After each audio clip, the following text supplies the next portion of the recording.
Hi there, my name's Jamie Keane, I'm the lead game designer on Far Cry 3, and this is Mark Thompson, I'm the level design director. So what we're going to show you today is we're going to show you a run through. So you find yourself to begin with in Amanaki Village. Now this is one of the hubs in the game.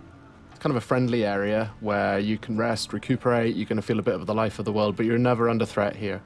You can also do things like you can go to the store and buy new weapons and things like that, but it's basically your safe haven in the world.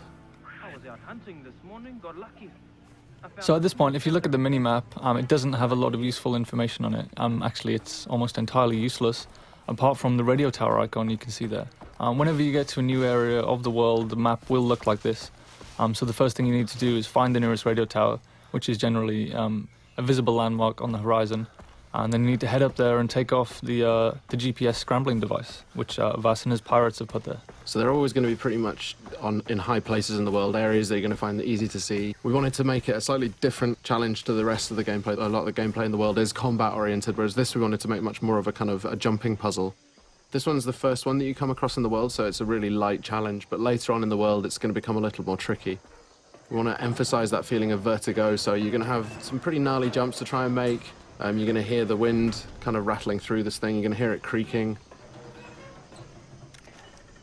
So later on it becomes much more of a challenge, but for now this is a pretty easy one. It's a fairly straightforward route straight up to the top. Yeah.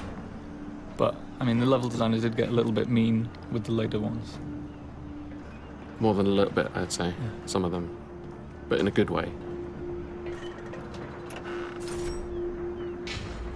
It's a good job they don't do anything like put their names in the credits so everybody knows who they are.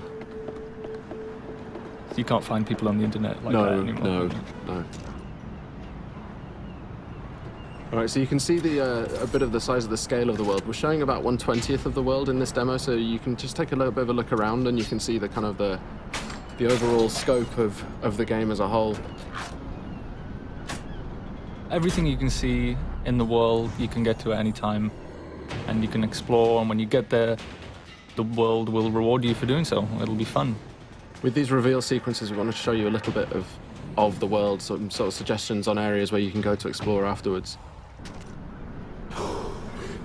If you take a look around on the horizon as well, you'll see these kind of black smokestacks. Now, these are the outposts that are scattered around the world. They're probably your best next step. So you can see the big red areas on the map. They dictate that the pirates control this part of the world. So when you move around the world, you might be ambushed, you might come across roadblocks as you're driving around. But what you can do is, if you head to the outpost, you can actually take it back and claim this part of the island as your own, well, as yours along with the rebels, the Rakyat. So gradually as you move through the world, you end up kind of cleaning the map. And taking it back for the locals, which in turn makes life easier for you as you move around. Right, so we spotted a couple of goats. So we're going to kill the goats with extreme prejudice. That's quite unfriendly, I thought.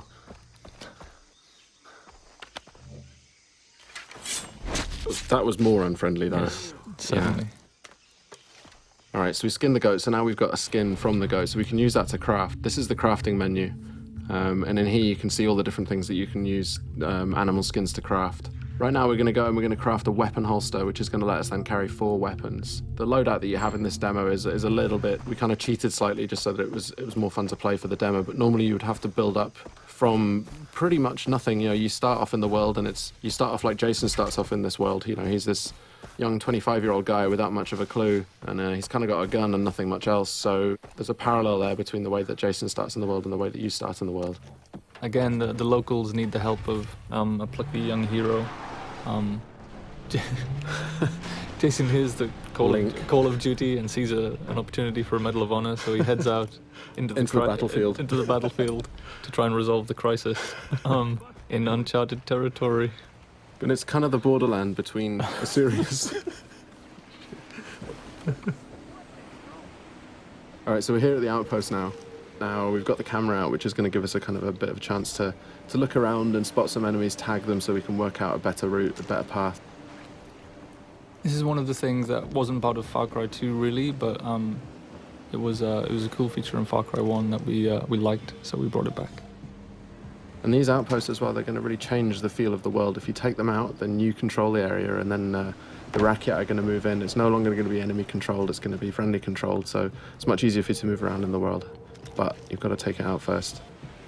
And one of the things you want to avoid is getting these guys to set the alarm off. So you can approach it just all guns blazing, or you can charge in and well, not charge in fact, but take it a bit easier and try and do more of a stealth route. Spot the guys first, try not to get spotted. If they do spot you, they're going to run for an alarm, so you want to stop them setting that alarm off.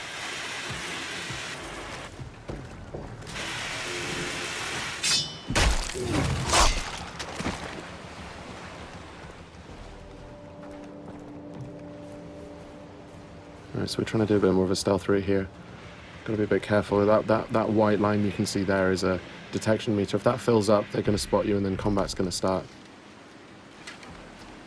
So we've used a rock there to distract that guy. So he's going to go and check that out. And in the meantime, we can go off and head off around here and do a death from above. Okay, so he's now alerted. So these guys, you can see he's heading over for the alarm there. It's a good shot. A little too good, I might say.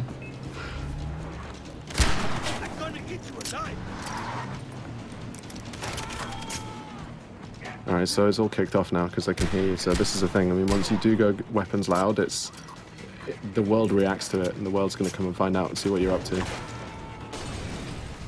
And it's not just the guys in the outpost. If there are any patrols that are moving around the area, like boat patrols might come in from the ocean, or any guys driving along the roads nearby, they're going to hear gunfire, and they're all going to be attracted. Another good shot there, I think. If a little too good. Yeah. Could you just shut the alarm? Through the guy. So we've got the quest on the board right nearby. We've also got this hunting quest down here. The other thing it's done is opened up a fast travel node. Now, fast travel is something we really wanted to get into the game so that you decide how you move around the island. Here we can see the weapon store. Just going to go and upgrade one of the weapons that you've got. But yeah, you can stock up on any ammo that you're missing. You can buy consumables like health packs and body armor. Mm-hmm. You can buy maps as well if you're interested in exploration. It's going to show you where all the different collectibles are. You can see where all the chests are. You can see where all the relics and all the lost letters and the memory cards are. All right, so this is the weapon upgrade system. So each weapon has a different set of upgrades that you can use. Really good idea if you want to play more stealthily is to find a weapon that has a sound suppressor like this MP5 here. And you can also paint it pretty colors. Devilishly red. Devilishly red. Yes.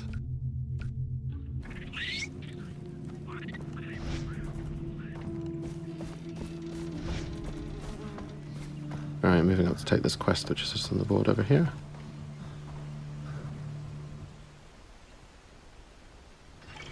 Dennis said that the jungle would speak to me. So the villagers in Amanaki have had some problems with local bears. They've been killing them, I guess. That's the problem they've had with them. They've been dying by bear. And the thing with these as well is we want to add a sort of a gameplay challenge as well. So it's not just going to be a question of getting in there and shooting them, however, but we want to add a little bit of a challenge in terms of the weapon that you can use. So this one, you've got to use a shotgun to take these bears out. You've also got to find out where the bears are. So you've got that 3D objective marker, sorry. You can use a knife as well. Oh yeah, you can use a knife too, yes. But, yeah. Knife versus bear. It's a bad life choice. Always a good choice, always a good decision. Alright, so we're coming up on the quest location now, so we've got to go and pick up a shotgun. And you can see on the minimap we've just dipped into a new undiscovered part of the world. So if we didn't want to go kill these bears, we could head off to that radio tower and unlock a new section of the map and unlock some new side quests and things to do. But right now we're going to go and shoot bears. In the face? No, well I decided not to go within the face because... That would be too efficient. It would be. But there we can see it. Alright, now, bears can take a lot of punishment and they pack a real punch, as you can see there. When you get hit by them, you really know about it. I've seen it go a lot worse than that. Definitely. Well, that's the thing, because you feel all confident because, you know, they're not closing very quickly and then suddenly knock you over. Yeah. All right, so we're into the cave now. And this is it's a whole new dimension, I guess, that we added to Far Cry. Is lots of interior spaces. There's something that the tech couldn't do back in Far Cry 2, so it's something we added. So you'll have lots of and it just adds lots of interesting avenues for exploration.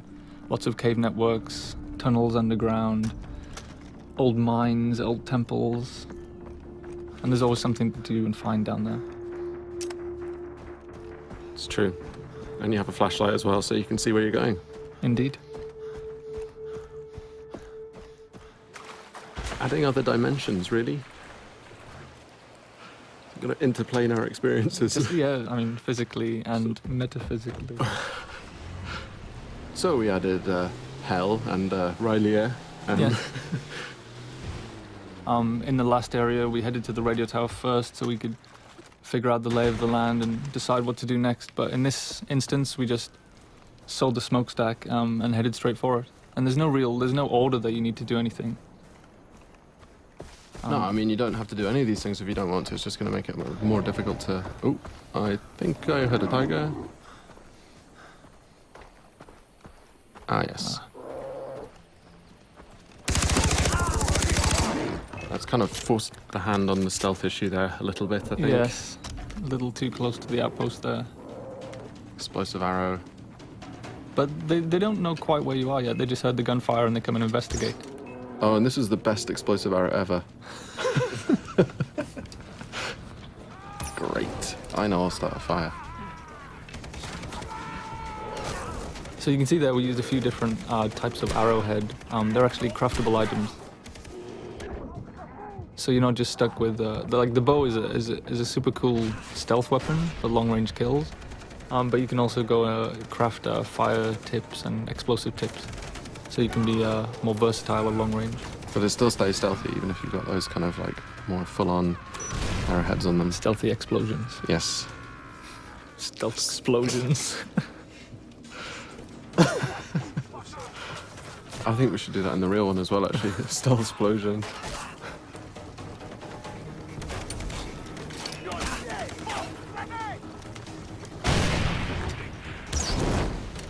So yeah, this one, when the stealth thing went out the window, I think it was just all guns blazing. Oh, and the alarm's been triggered as well. Great. But you can see we've got, obviously the fire tech is back from Far Cry 2. I wanted to really make sure that we kept that one in. It's a really important part of the gameplay. You can really kind of corral people using fire. And the wildlife as well. And the wildlife too. Now you may have heard just on the VO there, they're letting you know which direction that they're coming in from, so you can kind of prepare. If you've got a little bit of time, you can see that countdown ticker, and you can kind of prepare for when these guys come in. That was a warm welcome. Yes. And there he goes, flying through the air. No fun was had there at all. No. No, I didn't enjoy that at all. I enjoyed the bit where you missed everyone with the arrow at the start. Really? Still? Seriously? Man. And that's the end of the walkthrough today. So thanks very much for listening in. Far Cry 3 is coming out on Xbox 360, PS3 and PC. Looking forward to seeing you guys out there.